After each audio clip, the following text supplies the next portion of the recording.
करना या प्यार में पड़ना गलत नहीं है, लेकिन वही प्यार कब ऑब्सेशन में बदलकर रिलेशनशिप को टॉक्सिक और ओवर पोजेसिव बना दे, उसमें लाइन मेंटेन करना बहुत ज़रूरी है। हाय एवरीवन, आज की इस वीडियो में हम पढ़ेंगे ईशा मालविया और अभिषेक कुमार की टॉक्सिक लव हेट रिलेशनशिप के बारे में, और पोजेसिव पार्टनर्स रिलेशनशिप को क्यों और कैसे टॉक्सिक बनाते हैं।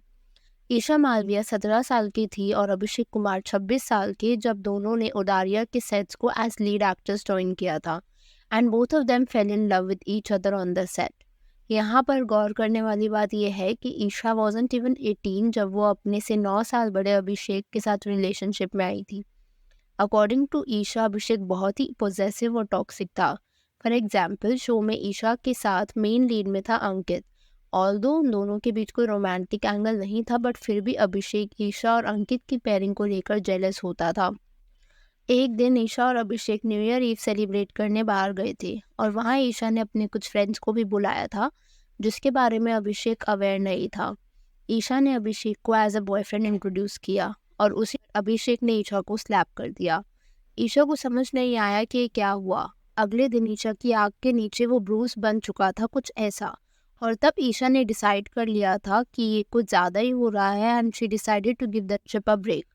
अब तक ईशा की मदर को ये बात नहीं पता थी कि ये दोनों रिलेशनशिप में हैं। After she came to know कि ईशा की आंख के नीचे ये ब्रूस अभिषेक की वजह से हुआ है, उन्होंने ईशा को इमीडिएटली ब्रेकअप करने को बोला। उसके कुछ टाइम बाद ईशा और अभिषेक के टेक्स्ट और कॉल्स पे बात हुई, एंड ईशा ने ऑफिशियली अपना ब्रेकअप अभिषेक के साथ टेक्स्ट पर कर दिया था। लेकिन फिर टेक्स्ट पर ब्रेकअप के 20 मिनट बाद ही अभिषेक ईशा की बिल्डिंग के नीचे आकर खड़ा हो जाता है एंड चिल्लाने लगता है। He also throws it's around, and ये सिचुएशन देखकर सोसाइटी के गार्ड्स ईशा की प्रोटेक्शन के लिए अभिषेक को सोसाइटी से भगा देते हैं। एंड उसके कुछ टाइम बाद अभिषेक को शो से निकाल दिया जाता है because of his anger issues, and ये बात शो के डायरेक्टर ने भी क्लैरिफाई करी थी। उन्होंने कहा कि अभिषेक के एंगर इश्यूज की वजह से ईशा को सिक्योरिटी प्रोवाइड करनी पड़ती थी, एंड नॉट ओनली दिस, अभिषेक बाकी टीम मेंबर्स उडारिया के सेट्स पर जो होते थे उनके साथ भी रूडली बिहेव करता था because of his anger issues. And क्योंकि ऑडियंस ईशा के करेक्टर को ज़्यादा पसंद करती थी, विच इज़ वाई उन्होंने ईशा के करेक्टर को शो में रखा था और अभिषेक के करेक्टर को शो में मार दिया था, and he was thrown out of the show. बात यहीं पर ख़त्म नहीं होती। कुछ टाइम बाद ईशा और अभिषेक बिग बॉस में एंट्री लेते हैं, एंड वहाँ पर अभिषेक का पॉजिटिव बिहेवियर और भी खुलकर सामने आने लगता है। शो में एक पर्टिकुलर कॉन्वर्सेशन के दौरान कंटेस्टेंट्स अपने में लगे हुए होते हैं, एंड अभिषेक को लगता है कि उसे इंटेंशनली साइडलाइन कर रहे हैं। इस आकर बेड पर अकेले में रोने लगता है। ईशा उसे चुप करवाने आती है, एंड देन ही सेज, जाओ उस मुनावर के साथ में चिपक के बैठ, मेरे आते ही तुम लोगों को बहुत प्रॉब्लम होती है, मेरे पीठ पीछे तुम बहुत हंसते हो। एंड उसके बाद वो बहुत ज़्यादा अग्रेसिवली उठता है, and Isha kind of gets scared. And उसके बाद वो ईशा के हाथ को ज़ोरों से पकड़ता है, एंड ही सेज, तेरा हाथ ऐसे पकड़ रहा था ना, वो पकड़ सकता है तेरा हाथ ऐसे। यहाँ पर वो से अभिषेक का मतलब होता है मुनावर, बिकॉज मुनावर और ईशा हाथ पकड़ कर बैठे होने ना in a very normal way. And इसके बाद ईशा अभिषेक को उसका हाथ छोड़ने का रिक्वेस्ट करती है, एंड उसके बाद ईशा को कहता है कि 4 महीने मुझे इग्नोर मत करना प्लीज़, कोई कुछ भी करे मुझे फ़र्क नहीं पड़ता, मुझे सिर्फ तुझसे फ़र्क पड़ता है Isha. What he meant was कि 4 महीने ईशा उसके साथ उसी टॉक्सिक रिलेशनशिप में रहे जैसे वो पहले के टाइम पर रहती थी। एंड ईशा वहाँ से उठकर चली जाती है, एंड देन अभिषेक तेज़ तेज़ रोना और चिल्लाने लगता है। एंड कुछ टाइम बाद अभिषेक बिग बॉस टीममेट्स को कहता है कि ऐसे ही वो डालिया के सेट्स पर किया करता था। अगर वो सैड होता था तो उसे बर्दाश्त नहीं होता था कि ईशा कैसे हंस रही है। वो ईशा को खुश या हंसते हुए नहीं देख सकता था, और ये सब अभिषेक ने खुद बोला था। ये इकलौता इंसिडेंट नहीं है, बिग बॉस में ऐसे कई और भी इंसिडेंट्स हुए जहाँ पर अभिषेक की टॉक्सिसिटी और ओवर पॉसेसिवनेस बाहर आई। And after the show, and किसी भी समझदार इंसान से यही एक्सपेक्टेशन होती है कि इतना कुछ होने के बाद they will move on, but Abhishek यहाँ पर भी मूव ऑन नहीं करता। वो अक्सर इंस्टाग्राम लाइव में, इंटरव्यूज़ में ईशा की बात करता है, और दूसरी तरफ ईशा जितना हो सके उतना अभिषेक के बारे में बात करना अवॉइड करती है। कुछ दिन पहले अभिषेक अपने इंस्टाग्राम पर कुछ ऐसी स्टोरी पोस्ट करता है, मेरे साथ जो किया किसी और के साथ मत करना, हम इंसानों से नहीं पर उस खुदा से डरना, उसका भी लगता है वही हाल है जो मेरा था, अभी संभल जाओ बाद में पछताओगी वरना।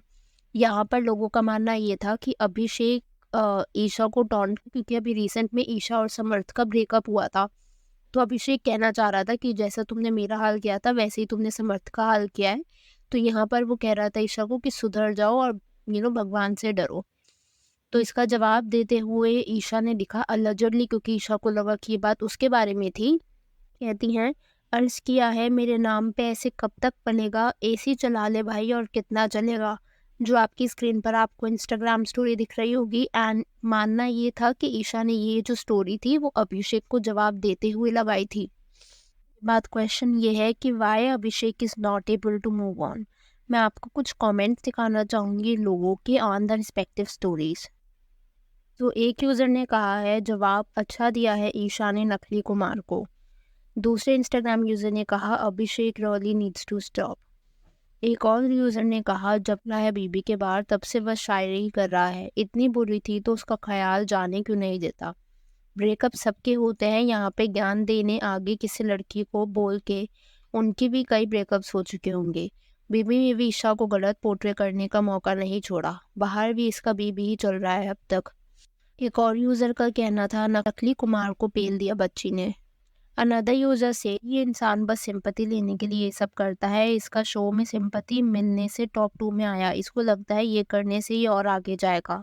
One more user says Isha on fire. जवाब अच्छा दिया ईशा ने। More user says I love Abhishek but मुझे ईशा का रिप्लाई ज़्यादा अच्छा लगा।